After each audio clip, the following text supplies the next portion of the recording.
Beleza, então vamos lá. Eu quero falar aqui um pouquinho sobre o nosso novo BI de Programação e Tecnologia e Inovação, tá? Quando a gente está acessando o BI agora, se vocês forem acessar, vocês vão ver que o BI está em construção, tá? Tanto de robótica quanto da Alura. Isso quando a gente marca a seleção de 2026, tá? Existe uma previsão dele estar disponível a partir do dia 23/2, na segunda-feira depois do Carnaval, né? Passando a semana toda do Carnaval, mas pode ser que ele venha um pouquinho antes, tá? Então a gente ainda não está conseguindo fazer essa visualização do nosso BI lá, através da Escola Total. O que é importante falar aqui, pessoal? A gente vai ter algumas mudanças no nosso BI. A gente discutiu isso no presencial lá em dezembro, tá? E eu só vou trazer aqui os pontos que a gente bateu e mostrar como que vai ficar mais ou menos o nosso BI para 2026.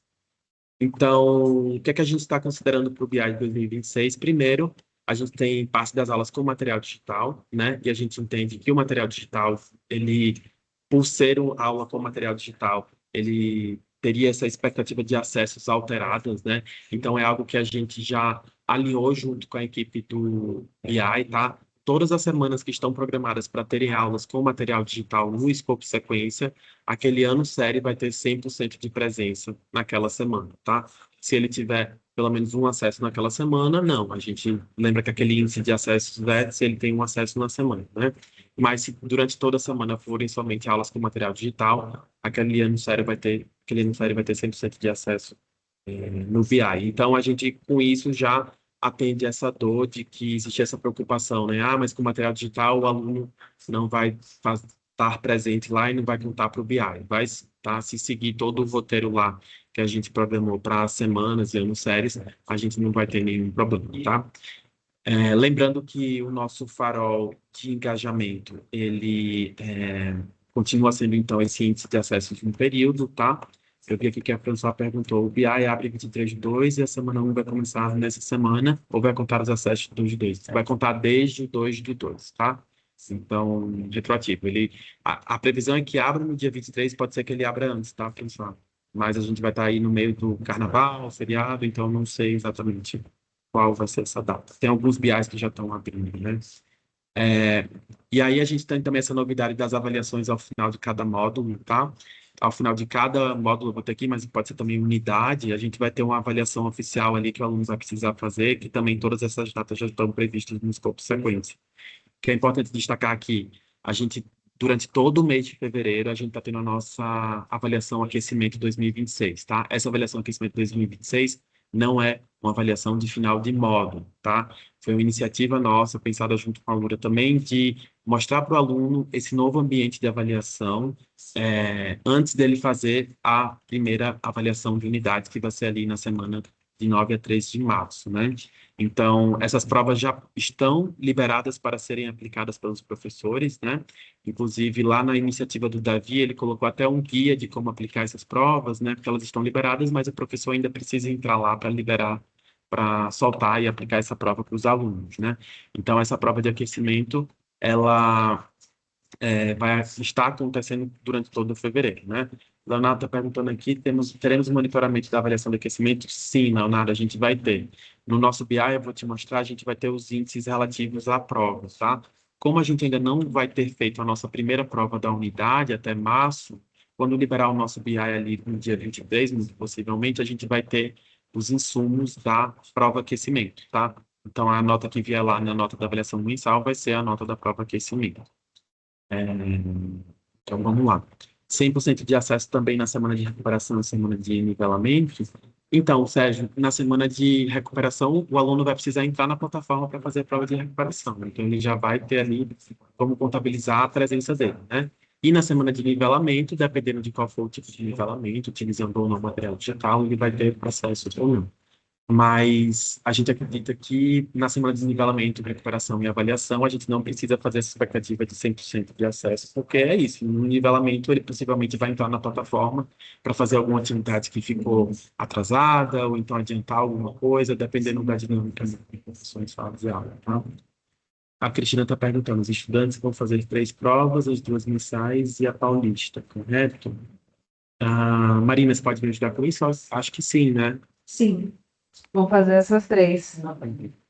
Falei também formação. que na prova paulista a gente teve uma mudança aí que ela não vai ser mais digital, né? Bom, então, só lembrando que o nosso farol de engajamento é o índice de acesso de períodos, tá? E o farol pedagógico agora vai ser a média nessa avaliação mensal. Vai ter abertura das unidades conforme com sequência que no ano passado? Sim. Então vamos lá. Então, essa daqui vai ser a cara do nosso novo BI, tá? Das colunas C1 a C5, elas vão se manter inalteradas. A gente vai ter ali diretorias, tipo de IDE, matrículas ativas, alunos com acesso no período, índice de acesso no período. Esses são os nossos índices de engajamento, tá? A gente agora vai ter somente 3 índices de exercício, que são esses do meio aqui, que é o total de exercícios realizados, quantidade média de tentativas por exercício e índice de exercícios corretos até a segunda tentativa. Esses são os índices de exercício. E os nossos novos indicadores, que são esses 4 daqui. Eu vou passar para o próximo slide, porque eles estão melhor expostos ali no próximo slide, tá? Então, quais vão ser esses novos indicadores? A gente vai ter na coluna C10 a média da avaliação mensal. Esse é o nosso farol, tá? A gente vai seguir ele, se guiar por ele para poder pegar esses dados de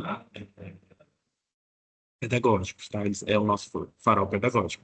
Além disso, a gente vai ter na coluna C9 média da avaliação mensal entre alunos avaliados, ou seja, aqueles alunos que não tiveram a prova zerada, e na C11 índice de realização da avaliação mensal. Vai medir quantos alunos fizeram aquela avaliação naquela semana de avaliação, naquele mês de avaliação, tá?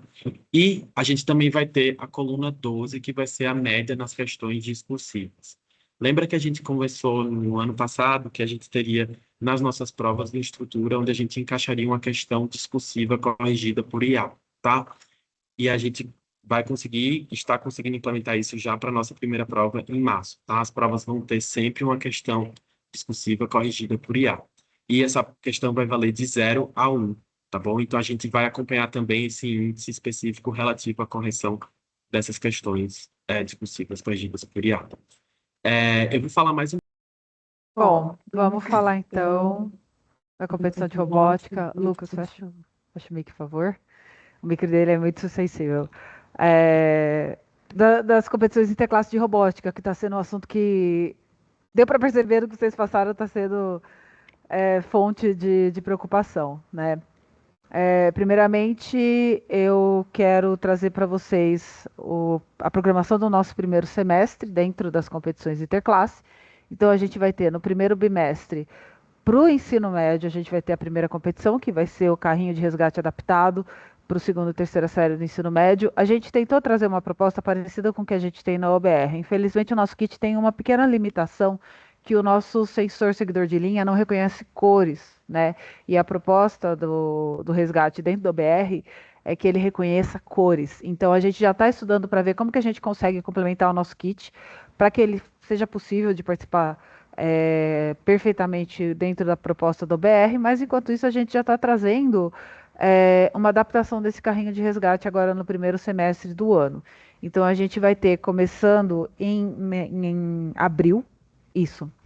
Em abril a gente vai ter a previsão da nossa competição, mas já está começando agora a montagem do carrinho para quem começou na primeira semana, né? Lembrando que o nosso escopo sequência ele é flexível em relação a essa data, especialmente agora no primeiro bimestre, por conta dessas 2 semanas de avaliação diagnóstica. Quem vai começar o escopo sequência de robótica agora, na semana depois do carnaval, no dia 23, também vai conseguir encaixar tranquilamente, tá? E para quem está começando agora, no dia 23 de fevereiro, quando chegar na segunda semana de abril, já vai estar entrando na parte da competição, tá? Isso daí tá tranquilo em relação às datas, tudo bem? E aí a gente vai ter então a construção desse carrinho e a gente já está trabalhando como fazer essa competição, como construir esse carrinho, como apoiar os professores também nos PDAs, nos planejamentos de aula. Então, reforcem isso com seus professores, que é importante que eles acompanhem os PDAs, porque vai ter orientação vinda também pelo PDA. A gente pediu essa liberação, tá, Fran? Já vou até aproveitar aqui o quórum. A gente pediu essa liberação dos PDAs das disciplinas de tecnologias, né? Tanto para vocês PECs quanto para os PROATECs, tá? Para que possam fazer esse acompanhamento. A EFAP já está sabendo dessa solicitação nossa, eles já pediram a solicitação para a Prodesp, tá? A nossa componente não é o único que está sofrendo por isso. A gente está tendo vários casos de outros PECs que, por exemplo, o PEC de linguagens, de repente é um professor de educação física, e por conta disso ele não tem acesso às PDAs de língua portuguesa. Então a gente está vendo essa questão com a EFAP já está em contato com a Prodesp para solucionar isso, tá? Então, a gente tá nessa busca e reforce com seus professores. Acompanhe os PDAs, assista os PDAs, porque de lá que vai sair também bastante orientação de apoio para essas competições, tá? E no segundo bimestre, a gente vai ter a competição de projetos, né? A amostra de projetos para todas as séries, desde do sexto ano até o ensino médio. Tudo bem? Então, lembrando, a gente tem esse conteúdo previsto no material digital. Então, o professor ele vai conseguir ver dentro do material digital e dentro do escopo sequência quais são os passos que precisam ser feitos, tá?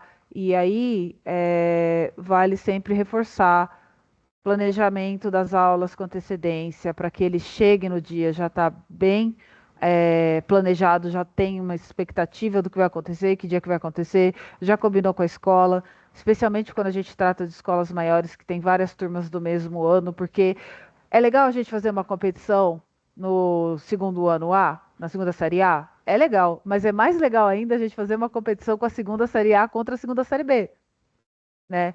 Então, para já fazer essa organização, para fazer com que essa competição aconteça num ambiente da escola, não só no ambiente da sala de aula, né? Porque vale lembrar que essas ações não são só formativas, mas também são ação de engajamento. E eu, pessoalmente, adoro esse tipo de coisa nas escolas. Quando eu era professora, eu vivia fazendo competição com a oitava série B, porque eu era professora do A e tinha outro professor do B e a gente gostava de competir. E eu acho que isso fica bem mais legal. Então, oriente os professores que eles fazem esses planejamentos com antecedência, se preparem no material, puxem esses materiais digitais, esses planos de aula antes, para eles já irem lendo, já irem se preparando, tá? As escolas, elas têm uma certa mobilidade, elas vão ter uma certa liberdade para se organizar, para montar essa competição dentro da escola, no sentido de fazer uma competição interclasse de verdade, trazer as salas para a quadra, para o pátio, fazer isso um evento da escola realmente, né? E a gente tem o material de orientações, ele já está em processo de fechamento. Eu ainda não fechei, eu queria trazer o link para cá, mas eu ainda não fechei, porque o pessoal do currículo ainda está pedindo algumas alterações menores. É o documento que você achou, Sérgio?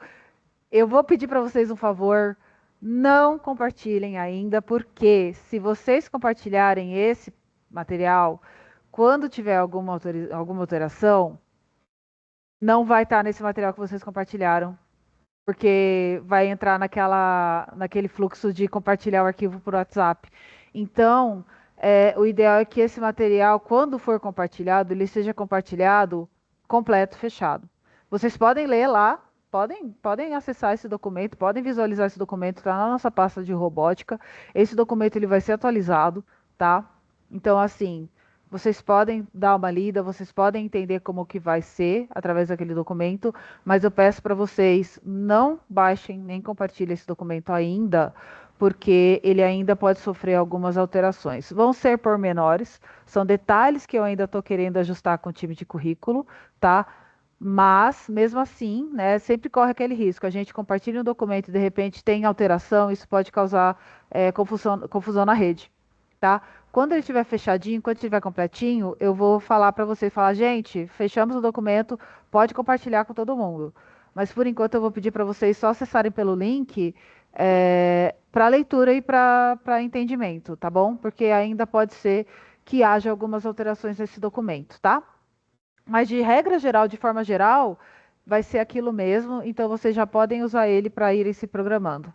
E novamente, planejamento de aula bastante importante, converse com seus professores, insistam que eles assistam os PDAs de robótica, porque vai ter muita orientação vinda por lá também, tá? A gente está com essa troca com a EFAP frequentemente, então toda semana a gente conversa sobre esses PDAs e traz informações de apoio para o professor por lá e planejamento com antecedência, tá? Na nossa formação com os PECs, a gente vai ter toda uma parte trabalhando a construção de projetos, a gente vai trabalhar a competição de projetos, porque tem projetos bastante complexos lá que vocês devem ter visto já. A gente tem o Game Jam, a gente tem o Jurassic Park, a gente tem Casa Inteligente, né? Então a gente já vai trabalhar alguns desses conceitos na nossa formação com os PECs. E na formação com os CIEBPs, a gente também vai ter algumas formações específicas de como apoiar essas ações. Então a gente vai ter Design Thinking e a gente vai ter gestão ágil, tá? Então, vai ser formações que apoiam também esse processo. E PECs, contem com o CIEBPs para apoiar vocês, porque eles também vão receber formação voltada para esse apoio, tá? Fala, Cris. Oi, Marina, só para reforçar, nós estamos com acesso ao planejamento de aula, só que quando a gente vai assistir, quando chega na primeira interação, a gente não consegue responder, a gente não consegue fechar e não consegue avançar, tá? E eu testei em todos os PDAs, então, no nosso caso, o problema do acesso, ele está resolvido. Só que quando a gente vai assistir, a gente não consegue fazer a primeira interação e aí não consegue avançar. Também não consegue fechar, não consegue fazer mais nada. A gente vai até a primeira interação e para, tá? Tá certo. Você mandou lá pra gente no Teams, né? Mas nesse caso a IFAP pediu que seja feito pelo CRM esse pedido, tá? Porque aí É, é uma eu abri questão chamado da. já. Eu Perfeito, é abri isso chamado mesmo. lá, tá bom? Só para reforçar o que a gente já falou lá. Perfeito. Abre chamado, se tiver mais alguém passando por isso, que eu imagino que tenha, abre chamado também, gente. Manda bastante lá, porque eles querem que a gente siga o fluxo deles, então vamos seguir o fluxo deles. Mas pode abrir chamado, vai abrindo chamado. Vai abrindo, vai abrindo. Fala, Sérgio. Bom dia, Maria. Cansei de digitar. Vamos lá. Tudo Ano bem? passado, lá na presencial, você falou de ter competição regional na URI e estadual. Como é que vai acontecer isso aí? Tem data? Algum cronograma previsto sobre isso? A gente tem um cronograma prévio, Sérgio. Ele está baseado nas competições interclasse, tá bom? Eu ainda não trouxe aqui porque a gente não conseguiu validar finalmente esse cronograma. Infelizmente, está sendo uma dificuldade de fechar a validação dessas datas. Não é nem a questão mais de fechar as datas. Eu consigo te dar uma previsão um pouco ampla, tá? Pensando que, vou usar o exemplo da competição de carrinhos, que é agora no primeiro bimestre, né? Pensando na questão do primeiro bimestre, iniciando o escopo sequência agora no dia 23, a previsão é que a competição aconteça na semana do dia 6 de abril, tá? Essa é a semana que está previsto para acontecer a competição de fato, né? Eu acho que eu vou até engatar aqui, puxar a resposta da pergunta do Marcelo. Quando a gente olha no escopo sequência e fala competição, a gente tem todo um processo para chegar até o final, que é a culminância da competição, né? Então, no título vai estar competição de robótica, competição de projetos, né?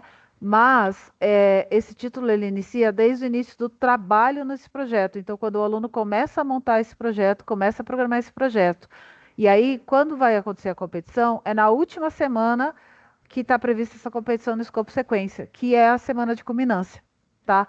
Então, a gente tem o projeto dos carrinhos iniciando desde março, mas a culminância dele vai acontecer em abril, na semana do dia 6 de abril, para quem começa o escopo sequência agora no dia 23, tá? Então, essa competição acontecendo na semana do dia 6 de abril, a gente tem uma proposta de que a competição dentro da URE, na regional, vai acontecer depois da semana da prova paulista. Então, como a gente vai ter ainda o feriado, né, depois da prova paulista em abril, então seria no dia 22 até o dia 30 de abril, tá? A nossa proposta é que as competições dentro da URE aconteçam sempre 1, 2 semanas depois do que está previsto no escopo sequência, para a gente ter também aquele espaço de manobra, né? De repente a escola ela acaba se atrasando um pouquinho no cronograma, atrasa uma semana, ainda tem tempo de participar da competição a quesito regional. E a competição do segundo bimestre, como ela é uma competição de projetos, né? Na verdade, tanto a do primeiro quanto a do segundo bimestre, a gente está trazendo formas e propostas de que elas possam ser feitas em formato híbrido. Então, caso as UREs não consigam organizar para trazer os alunos para fazer presencialmente, a gente consegue fazer online, tá bom? Então, nesse sentido, a gente está tentando facilitar o máximo possível a questão de participação das, tanto das escolas quanto das UREs, para que a gente tenha essas competições acontecendo da melhor forma. Carol, elas são semestrais, exceto no caso do ensino médio, exceto no caso da competição do carrinho de resgate. Que aí, nesse caso, o ensino médio, eles vão ter o carrinho de resgate no primeiro bimestre e o projeto no segundo bimestre, tá? Então, a gente vai ter, no primeiro semestre, para todas as turmas, o projeto, a competição de mostra de projetos, e no segundo semestre, perdão, no primeiro bimestre, para todas as turmas, a competição de projeto, no segundo bimestre, e no segundo semestre, a gente também vai ter uma competição. A gente vai ter tanto competição de projetos quanto batalha de robôs, tá? Mas aí é pro segundo semestre, tá bom? Daí nesse sistema, olhando lá no nosso documento e fechando, validando é, as nossas datas, validando eh, os nossos prazos, né? Porque ainda precisa passar por esse processo de validação, a gente já consegue passar para vocês uma data mais fechada. Mas sempre vai ser em semanas, para que vocês possam se organizar dentro dessas semanas, né? Não vão ser dias específicos. O documento não vai trazer e falar, vocês têm que fazer isso no dia 23 de abril. Não, vai ser nesse período que vocês vão ter para fazer essa organização, tá? Mais alguma dúvida, gente? Então, Sibeli, por isso mesmo que a gente está pensando em formato híbrido, para não envolver necessariamente o transporte de alunos.